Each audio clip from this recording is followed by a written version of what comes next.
The relationship between Japan and South Korea has been at turns close, combative, friendly, and fragile in the last century. The incidents that occurred during the Japanese occupation still cast a shadow for many South Koreans. While Japan believes they have taken steps to make amends, the South Korean public considers previous apologies and agreements illegitimate. This underlying tension between the two nations shapes their relationship with each other and impacts the wider Pacific national security landscape.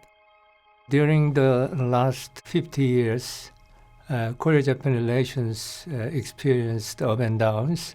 Fortunately, we could resolve that kind of crisis in a short period of time, less than 1 year. Although diplomatic crises between the two countries have usually been resolved fairly quickly, there is a trend toward entrenched partisan politics that prevents successful resolution.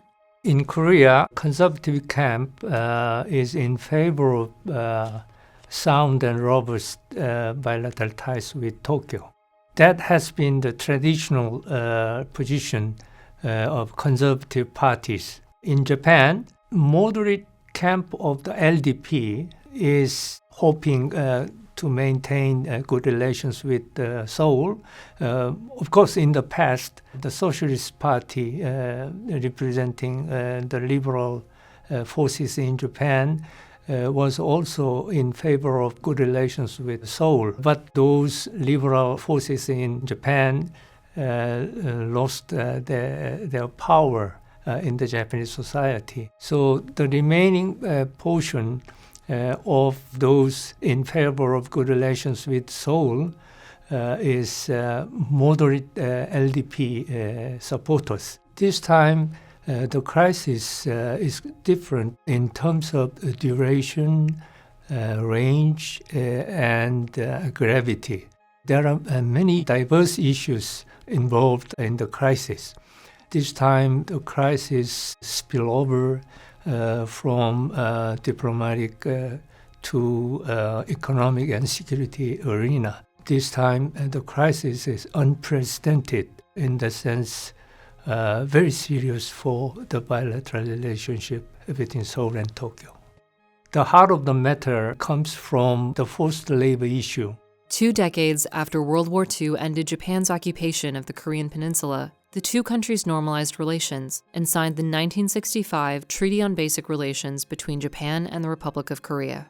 Included in this agreement was $800 million in economic aid to South Korea. The Japanese government upholds that this settled all wartime debts. However, many South Koreans believe that the agreement did not properly compensate the victims due to a lack of transparency and the exclusion of comfort women and forced laborers from the negotiation process. In September last year, the Korean Supreme Court ruled that Japanese companies who used forced labor during the wartime should make compensation to the victims.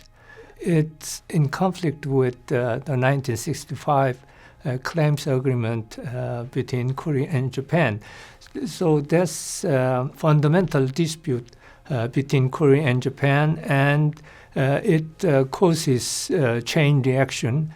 In July, Japan introduced a trade regulation just to put pressure on the Korean government to resolve the issue of forced labor. And in response to Japanese aggressive measures, the Korean government decided to terminate GSOMIA. GSOMIA, or the General Security of Military Information Agreement, is a vital national security information sharing agreement between the US, Japan, and the Republic of Korea. It is true that domestic politics of both countries has played a significant role in fostering foreign policy of those two countries. The Moon Jae-in government wants to exploit the Korea-Japan relationship as a tool to get the voters on board for the governing party.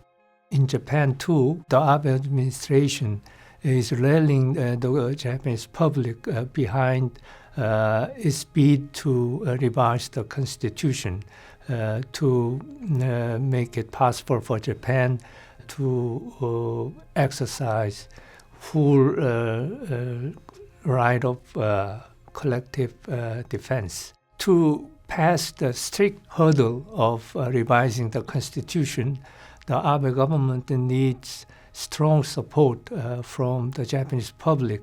So both countries are making use of the Saudi relationship with other for the purpose of rallying the public behind their political cause. The focus on domestic politics has caused international divisiveness between Korea and Japan. In Japan, too, there is a mood of Korea fatigue that came from history fatigue. Those who support good relations with Seoul refrain from saying it publicly. So both in Seoul and Tokyo, those in favor of good relations with the other are forced to remain silent due to the atmosphere in general that forces Koreans or Japanese to refrain from saying it publicly. That's where we stand now. So it's very sad and tragic for both countries to be moved by a general anti-Korean or anti-Japanese mood in the society. We need to take a grand deal with regard to these three issues altogether: forced labor, trade regulation, and gisomia. And then there might be a way out for improving our relations.